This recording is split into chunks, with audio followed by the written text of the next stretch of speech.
Hi guys! Welcome back po sa aking YouTube channel, Pamilyang Pinoy Recipe at iba pa.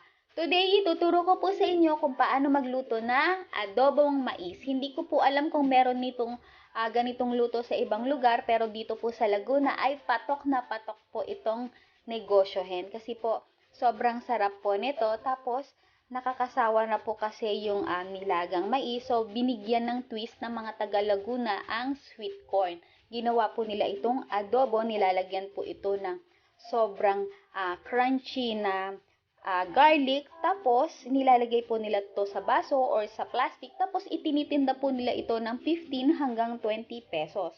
Kaya naisipan ko po i-share sa inyo ang recipe na ito kasi baka sakaling magustuhan nyo itong gawing negosyo or kahit pang merienda po para sa inyong pamilya. Kaya sana po, panoodin niyo po ang aking video hanggang dulo kung interesado po kayong matuto sa pagluluto ng adobong mais. Kaya tara po, wag na po nating patagalin pa at simulan na po natin ang pagluluto!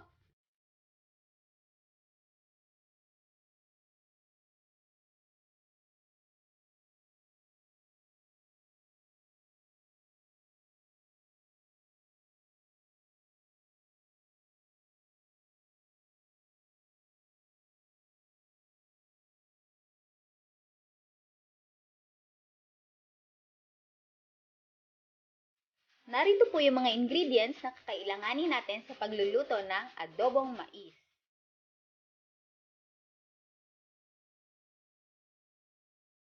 Guys, gagamit ako dito ng 2 kilos ng sweet corn.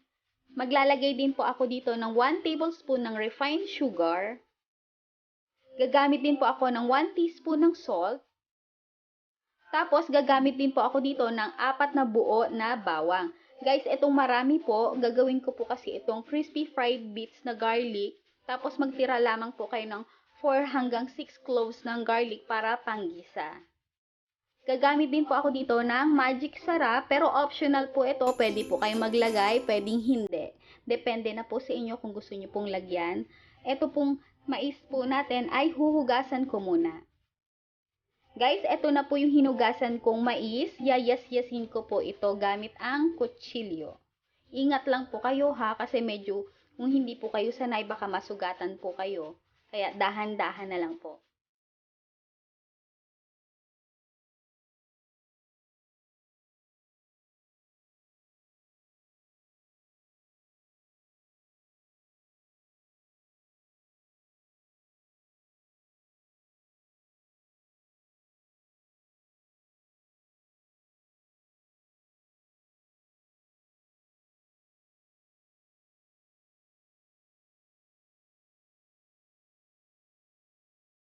Guys, eto na po yung sweet corn na nayas-yes na. Isa-set aside ko po muna ito.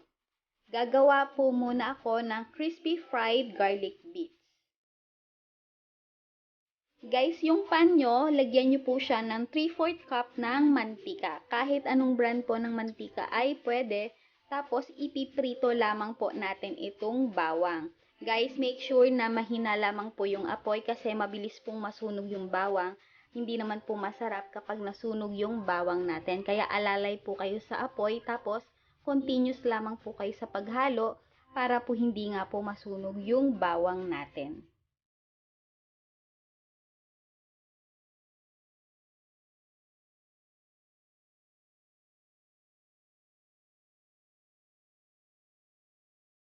Guys, okay na po itong bawang natin. Crunchy na po to. Bali, magtitira lamang po ako ng kaunting mantika dito sa same pan na ito. Dito na rin po ako maggigisa ng ating adobong mais.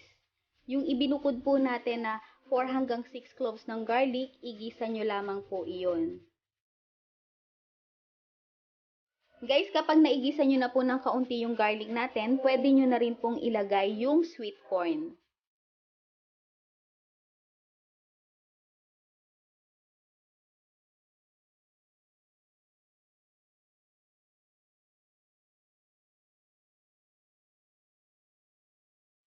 Guys, kung type nyo na butter or margarine yung gamitin imbis na cooking oil, pwede nyong palitan yung cooking oil. Mas lalo pa nga po itong sasarap kasi mas malinamnam yun.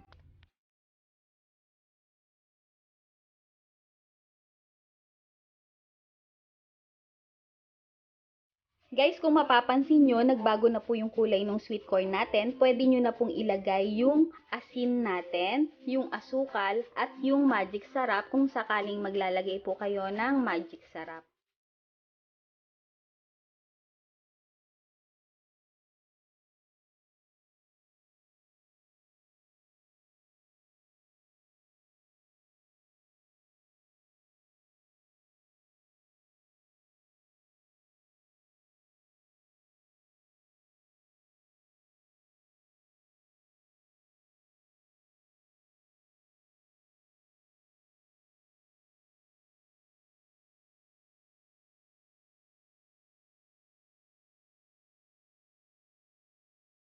Guys, malalaman nyo na kapag luto na yung adobong mais natin kapag nangamoy na po siya ng sobrang bango. Ang bango po talaga niya. Imimix ko lamang po itong maigi para na masigurado ko na natunaw na po yung asin, asukal at yung magic sarap. Then, okay na po ito. Luto na po ang ating adobong mais.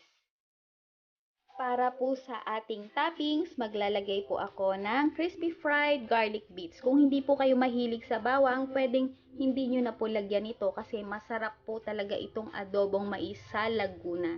Talagang ini-level up po ng mga taga Laguna itong sweet corn natin para maiba naman. Kasi palagi na lang nilaga, corn with cheese. Tapos itong adobong mais, isama nyo na po ito sa inyong mga recipe ng sweet corn. Talagang magugustuhan nyo po ito. Guys, kung nenegosyohin nyo to, pwede po kayong maglagay sa cup. Bali, ang bentahan po nito, medyo mahal po kasi yung bilihin ngayon, kaya ibinebenta po ito ng 15 pesos hanggang 20 pesos. Depende po kasi sa lugar kung magkano po yung puhunan ninyo. Syempre, dapat magko-costing po kayo doon. Tapos, computein nyo lamang po yung puhunan ninyo. Syempre, dapat magkaroon naman po kayo ng tubo para po sigurado na kikita po ang negosyong adobong mais. Kaya sana guys, balitaan nyo po ako kapag ninegosyo nyo na po ito or kapag nasubukan nyo na po yung adobong mais. Mag-comment down below lamang po kayo ha. Guys, sana naibigan nyo po itong video ko ngayon kasi gusto ko lang po talagang i-share yung merienda namin dito sa Laguna kasi pwede po itong pagkakitaan. Sana po ay huwag nyo na rin po kalimutang mag-like, share. Sa mga hindi pa po nakakapag-subscribe, sana po yung mag-subscribe na po kayo para mas dumami pa po tayo. At huwag nyo na rin po kalilimutang pindutin yung bell para lagi po kayong updated. Maraming salamat, God bless and bye!